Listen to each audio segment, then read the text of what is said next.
এটা কি আপনার প্রথম বিয়ে? জি। বর্তমানে কোনো গার্লফ্রেন্ড আছে? না। অতীতে ছিল? না, অতীত বর্তমান কোনো কালই কোনো গার্লফ্রেন্ড ছিল না। কেন ছিল না? আমি কখনো কোনো প্রেম করিনি তাই। কেন প্রেম করেন? আপনার কি কোনো শারীরিক সমস্যা আছে? আস্তে, আপনি এ ধরনের প্রশ্ন এত উচ্চ স্বরে কেন বলছেন? মানুষজন শুনতে পাবে। মানুষ শুনলে সমস্যা কি? আর তাছাড়া আমাদের কথা কেউ শুনছে না, সবাই নিজেদেরকে নিয়ে ব্যস্ত। তো আমি দেখতে পাচ্ছি যে কিছু মানুষ তাকাচ্ছে এখানে। আপনি কি আমাকে দেখতে এসেছেন নাকি আশেপাশে মানুষজন? জি, আপনাকে দেখতে এসেছি। তাহলে আমাকেই দেখেন। এখন বলেন, আপনার কোনো শারীরিক সমস্যা আছে কি না? দেখেন, আমি এটা কখনো যাচাই করে দেখিনি, তবে আমার বিশ্বাস আমার এই ধরনের কোনো সমস্যা নেই। আপনি কাকে পিয়ার্সিং করেছেন কেন? এটা ম্যাগনেট, আপনি চাইলে আমি আপনাকে খুলে না দেখাই। না না, লাগবে না। আপনার শরীরে কোনো ট্যাটু আছে? একটাও নেই। আপনি চাইলে আমি আপনাকে। না না না, থাক। আপনি আমাকে এতগুলো প্রশ্ন করছেন কেন? কারণ আপনি কানাডা থাকেন, অথচ আপনার গার্লফ্রেন্ড নেই, কখনো প্রেমও করেননি। ব্যাপারটা কেমন অস্বাভাবিক না? অস্বাভাবিক না। আমি প্রেম করিনি কারণ আমি প্রেম করার মতো কাউকে খুঁজে পাইনি তাই। কারণ আমি পড়াশোনা নিয়ে ব্যস্ত ছিলাম, আর আমি সব সময় চাইতাম আমার সব ভালোবাসা জমা থাকুক আমার ওয়াইফের জন্য। শুনতে একটু ওল্ড স্কুল লাগলেও আমি এমনই। ড্রিঙ্ক করেন? জি। না না, আপনি কি হার্ড ড্রিঙ্ক বুঝিয়ে? না না না, আমি ও ধরনের কিছু খাই না। নাইট ক্লাবে যান? না। আপনার কি এইচআইভি আছে? না। আপনি কি আসলে কানাডা থাকেন? না আপা, আমি আন্দর কিল্লা থাকি। আমার সাথে একদম ফাইজলামি করবেন না, আমি আপনার বেআইন না। সরি। দেখেন, আমি কানাডার সিটিজেন, আমার কাছে পাসপোর্টও আছে। আপনি যদি চান আমি আপনাকে সেটাও দেখাতে পারি। কিন্তু আমাকে নিয়ে আপনার এত সব সন্দেহ হওয়ার কারণটা কি? কারণ আপনি কানাডা থাকেন, অথচ ড্রিঙ্কস করেন না, গার্লফ্রেন্ড নেই, নাইট ক্লাবে যান না। ব্যাপারটা আমার কাছে নর্মাল লাগছে। দেখুন, একটা মানুষ দেশের বাইরে থাকে তার মানে তার এসব থাকতে হবে এর কোনো মানে নেই। আমি একজন পিওর মুসলিম। Thank you. আরো খাবার আছে না? হ্যাঁ, ওগুলো নিয়ে আসেন। Thank you. আরো ফুড আছে মানে? আপনি কি আগেই খাবার অর্ডার দিয়ে রেখেছেন? জি। আমার কি পছন্দ অপছন্দ না জানি আপনি আমার জন্য খাবার অর্ডার দিয়ে দিলেন? মানে বিষয়টা অনেকটা নিজের পছন্দ অন্যের উপর চাপিয়ে দেওয়ার মতো হয়ে গেল না? না মানে, আমি তো ঠিকঠাক মতো জানি না আপনার পছন্দ অপছন্দ কি, তাই আমি মেনু থেকে মোটামুটি সবকিছু অর্ডার দিয়ে রেখেছি।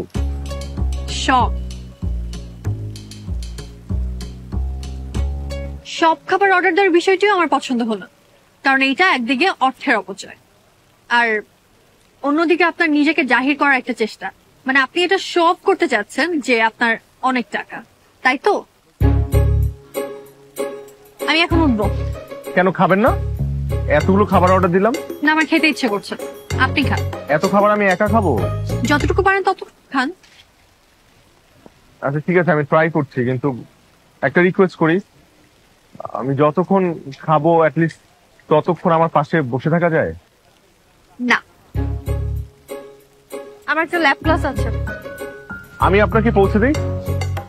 না, আমি একাই যেতে পারবো। আচ্ছা, যাওয়ার আগে আমাদের বিয়ে নিয়ে আপনার মতামতটা জানতে পারি? না, বিয়ের মতো এত বড় একটা ডিসিশন এত জলদি আমি নিতে পারবো, আমার সময় লাগবে। আমি বাসায় যেয়ে আপনাকে ফোন দিই। বাই। আচ্ছা, এত কঠিন কেন মেয়েটা? মা তো বলেছিল নরম একটা মেয়ে, তবে মনে হচ্ছে এই মেয়ের সাথে আমার ভালো জমবে।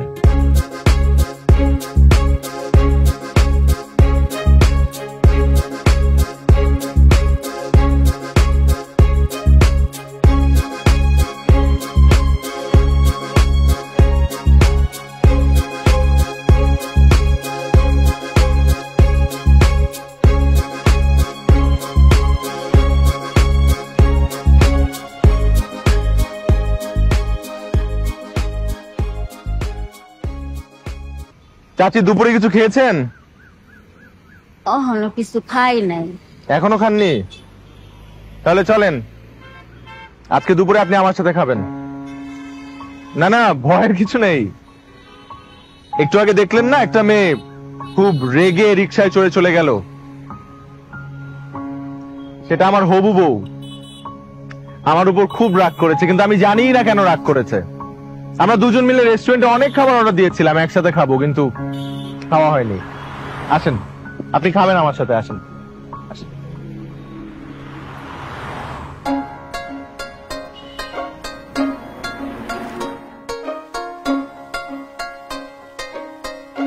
খাবার মজা?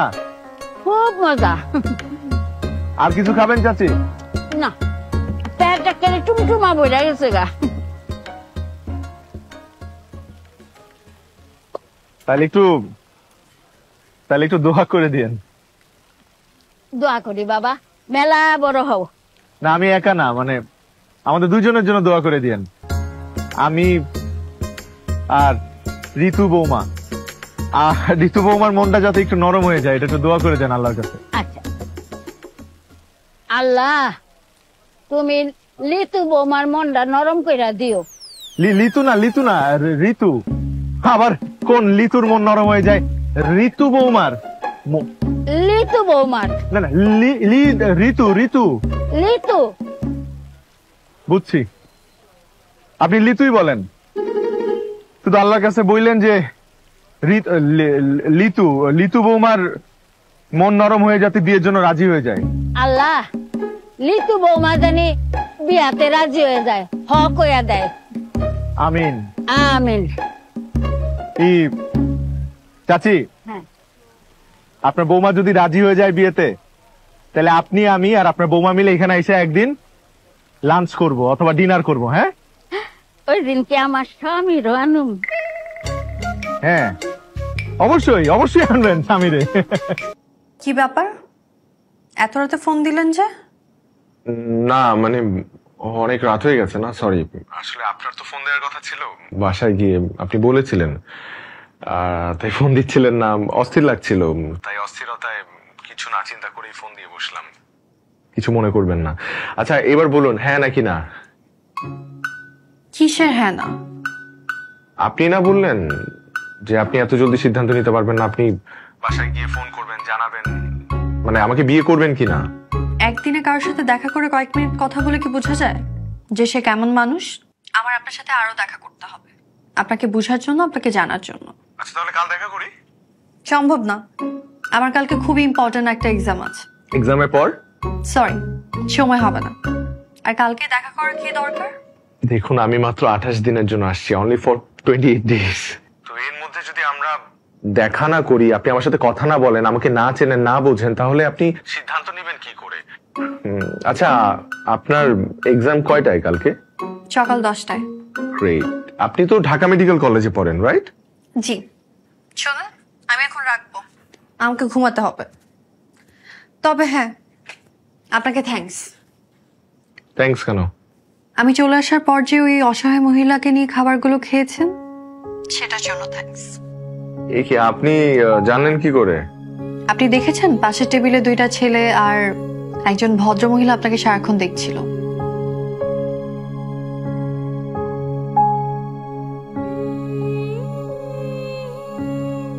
ওরা কারা জানেন? না, আমি কি করে বলবো? 2টা ছেলে ছিল আমার কাজিন। আচ্ছা, গেস করেন তো ভদ্র মহিলাটা কে হতে পারে? I have no clue. চেহারাটা আমি ঠিক মতো খেয়াল করিনি, উনি অন্যদিকে ফিরেছিলেন। উনি আমার মা, আমার সব থেকে কাছে, আমার বেস্ট ফ্রেন্ড। আপনাকে সামনাসামনি দেখে যাচাই করার জন্যই মা আর আমার 2 কাজিনকে নিয়ে গিয়েছিলাম। আমি চলে আসার পর আপনি যতক্ষণ ছিলেন তারা আপনার সব কর্মকাণ্ড পর্যবেক্ষণ করেছে। আচ্ছা, তো পর্যবেক্ষণের রিপোর্ট কি পজিটিভ না নেগেটিভ? সময় হলে জানতে পারবেন। এখন আমি রাখি, ঘুমাব। আচ্ছা, না শুনুন, আমি